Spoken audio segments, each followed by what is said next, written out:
Bismillahirrahmanirrahim. Alhamdulillahilladzi 'allama bil qalam 'allamal insana ma lam ya'lam. Asyhadu an la ilaha illallah wahdahu la syarikalah wa asyhadu anna Muhammadan abduhu wa rasuluh. Allahumma sholli ala Muhammad wa ala ali Muhammad. Ikhwatu iman fillah, pada kesempatan ini kita akan mendefinisikan atau memberikan pengertian mengenai hati atau qalb dalam bahasa Arab. Ikhwatu iman fillah, hati dia itu non materi dan bisa dibilang sesuatu yang gaib. Dia ada di luar nalar manusia zatnya, tapi nanti sifat-sifatnya bisa diuraikan, dan sifat-sifatnya itulah yang nanti akan menjadi definisi daripada hati itu sendiri. Ikhwatu iman rahimakumullah, hati dia selalu dikaitkan dengan ruh atau jiwa.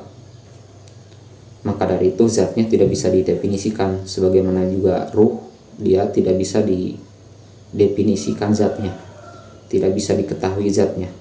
Dalam Al-Qur'an Allah Subhanahu wa taala berfirman, a'udzubillahi minasyaitonirrajim, wa yas'alunaka 'anir ruh. Orang-orang pada waktu itu zaman Nabi SAW bertanya kepada Nabi mengenai ruh. Maka Allah Subhanahu wa taala mewahyukan kepada Nabi, kulir ruh min amri robbi. Katakanlah bahwasanya ruh itu adalah urusanku. Wa ma utitu minal ilmi ila qalil. Dan kamu manusia tidak diberi pengetahuan mengenai ruh tersebut ila qalila, kecuali hanya sedikit saja. Itu ada di dalam surat Al-Isra. Ikhwatu iman rahimakumullah, ini menegaskan kepada kita bahwasanya ruh itu gaib, dan hati juga karena berkaitan dan selalu dikaitkan oleh para ulama dengan ruh, maka dia juga sesuatu yang gaib juga. Jadi artinya zat daripada hati itu tidak bisa diketahui secara pasti oleh manusia. Namun ikhwatu iman rahimakumullah, hati ini bisa didefinisikan dengan menganalisis atau meneliti daripada sifat-sifat daripada hati tersebut. Yang pertama, hati itu adalah raja. Ya, hati itu bisa digambarkan sebagaimana raja. Sebagaimana dalam hadis riwayat Imam Muslim nomor 1599, Nabi Shallallahu Alaihi Wasallam bersabda, Bismillahirrahmanirrahim, ala inna fil jasadil mudghah. Ketahuilah bahwasanya dalam jasad manusia itu ada mudghah, segumpal daging gitu ya. Ida solahat, apabila segumpal daging tersebut baik, solaha jasadul kullu, maka akan baik juga seluruh jasadnya akan baik gitu ya, kelakuannya akan baik. Wa ida fasadat, apabila segumpal atau hati itu rusak, fasada jasadul kullu, maka akan rusak juga gitu ya, tingkah lakunya, jasadnya. Ala wahya qalb, ketahuilah kata Nabi bahwasanya segumpal daging tersebut adalah hati. Ikhwatu iman rahimakumullah, dengan hadis ini menunjukkan bahwasanya hati itu dia fungsinya sebagaimana raja, yang mana kalau dalam sebuah negara lah katakanlah itu adalah raja atau presiden, dalam sebuah ruang lingkup provinsi maka dia adalah gubernurnya, dan dalam sebuah lingkup kabupaten maka dia adalah bupatinya. Dia bertugas mengatur segala macam kebijakan-kebijakan politik atau kebijakan-kebijakan lain yang berlaku di daerah tersebut. Dan hati sebagaimana raja atau pemimpin tersebut, dia mengatur segala macam kebijakan yang akan diambil oleh manusia. Dan dalam syair dikatakan, innal kalama la fi fuadi wa innama ju'ila lisanu alal fuadi dalila. Innal kalama la fi fuad, sesungguhnya ucapan perkataan itu adalah dalam hati. Wa innama ju'ila lisan alal fuadi dalila, dan hanya saja lisan itu dijadikan sebagai penunjuk bagi hati. Artinya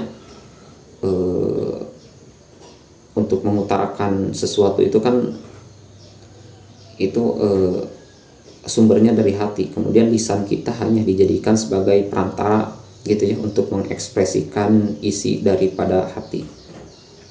Dan yang membawa seseorang, yang menjadikan seseorang itu kan hati gitu ya. Orang misalnya mau bekerja, orang mau melakukan suatu aktivitas, dia dituntun oleh hatinya. Di mana anggota badan yang lain, organ-organ kita yang lain, dia harus mengikuti daripada kata hati tersebut. Artinya hati adalah raja dan tentara-tentaranya atau bawahan-bawahannya itu adalah mata kita, tangan kita, kepala kita gitu ya, kaki kita, lisan kita, telinga kita. Nah, itu semua yang ada dalam anggota diri kita itu merupakan bawahan atau tentara daripada hati. Dan hati yang nanti akan menuntun tentara-tentara ini kemana arahnya. Itu yang pertama, hati itu adalah raja. Kemudian yang kedua, berdasarkan analisis, berdasarkan penelitian daripada sifat-sifat hati tersebut, yang kedua adalah hati bisa digambarkan dia sebagaimana danau. Danau ini dia mempunyai beberapa sungai gitu ya. Kita gambarkan sebagaimana danau, kemudian air yang ada dalam danau itu dia itu dialirkan oleh berbagai sungai yang mengalir kepada danau tersebut dari berbagai penjuru. Nah, danau tersebut gitu ya, keruh atau jernihnya itu tergantung aliran sungai yang masuk ke dalam danau tersebut. Kalau aliran sungainya keruh, maka danau tersebut akan keruh.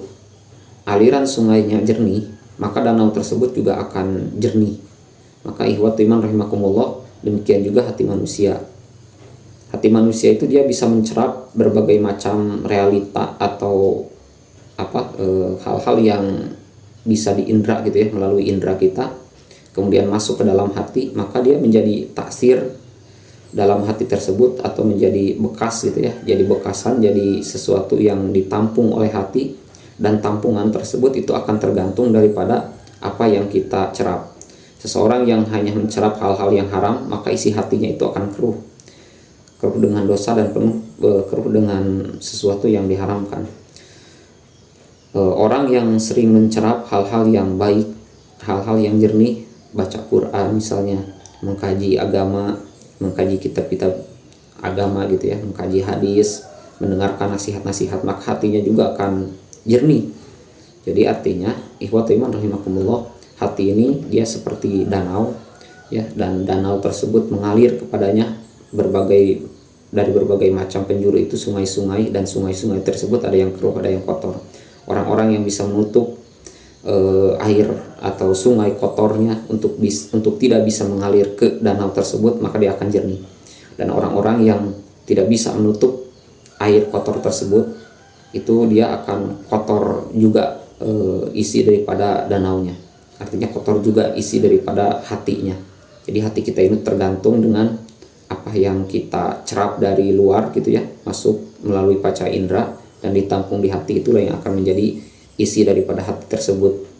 Dilihat daripada segi kualitas isinya gitu ya, kotor ataukah jernih.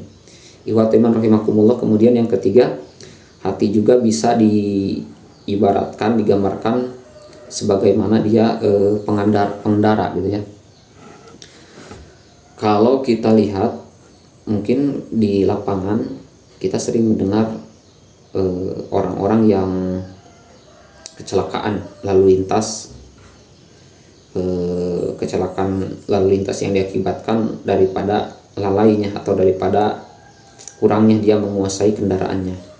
Nah, hati juga ikhwatu iman rahimakumullah, dia adalah pengendara, dan kendaraannya ini adalah jasad kita, ini kendaraannya.